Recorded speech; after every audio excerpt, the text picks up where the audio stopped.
adequately addressed. Are there any further supplementaries? Otherwise, I move to question number 3. Honourable Order. Order. Question number 3, the Honourable Kate Wilkinson. Thank you, Mr Speaker. My question is to the Minister of Finance. What reports has he received on the government's finances?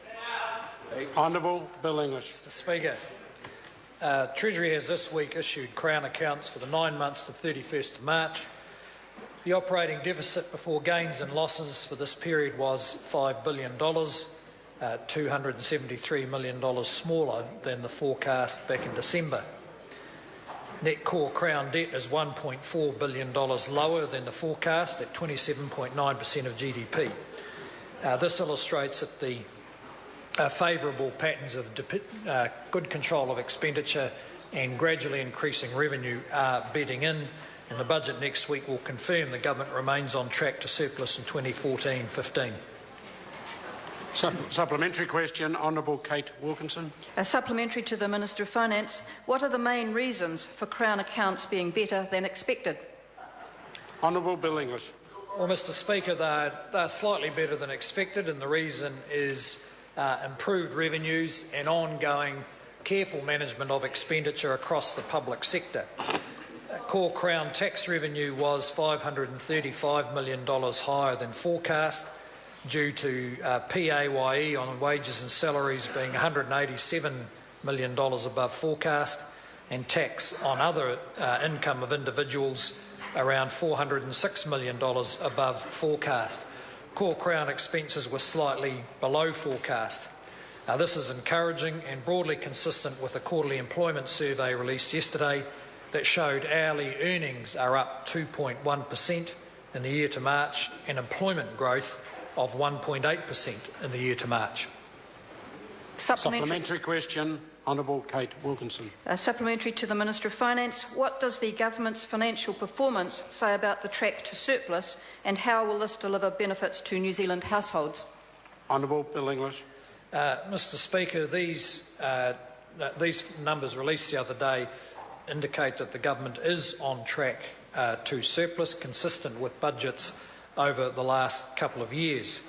By comparison, the 2009 budget indicated net government debt would exceed 60% of GDP, or more than twice current levels, by the early 2020s if we'd maintained the spending track at that time. The benefits to households come both in the improvement in public services, despite the fact that money has been tight, and secondly in lower interest rates for longer because the government is spending carefully. New Zealand households are enjoying the lowest interest rates since 1964, and the government, of course, will do what it can to ensure that that situation continues. Supplementary question, Honourable David Parker. Given the Reserve Bank Governor's warning about rampant house price inflation and the effects of increased lending on the exchange rate and an already enormous current account deficit, will he acknowledge, as the Governor of the Reserve Bank did again today, that a capital gains tax would help significantly? Honourable Bill English. Mr Speaker, no, because that member's version of the capital gains tax would not cover most housing. And I don't know why Labor persist in the belief that a capital gains tax that exempts housing is somehow going to make a difference to housing. Supplementary question, Right Honourable Winston Peters. Is it a fact that overseas aid announced in Budget 2012 has been massively underspent by $94 million? And how many other Budget 2012 items have been deliberately manipulated to get an artificial result of the type he's boasting today? Honourable Bill English. Mr Speaker, there's no deliberate manipulation, but I'd imagine that in the overseas aid budget, like many others across the public sector, ministers and officials have become much more aware of the need to focus their expenditure on what's effective rather than just on spending more and more money. And I would congratulate the Minister of Foreign Affairs and Trade for showing the same tendencies as are benefiting the whole public sector. Supplementary question, Right Honourable Winston Peters. If that is the case, what was the background behind the 2012 announcement that had the expenditure 94 million more than is currently being spent, or was there no work done at all about that budget?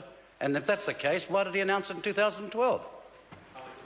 Honourable Bill English. Mr Speaker, I can't answer the member's question in detail.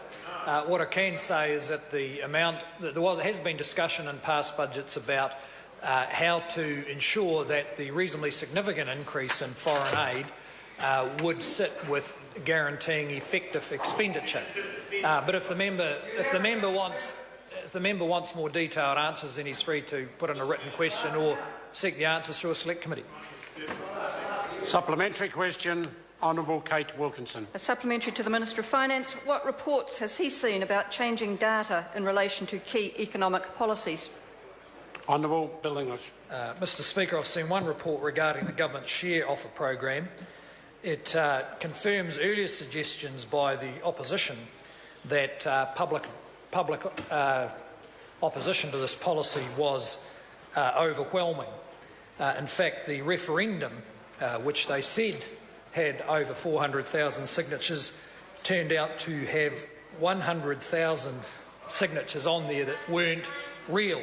An error rate of 25%, which even for the Labor and Greens is pretty high.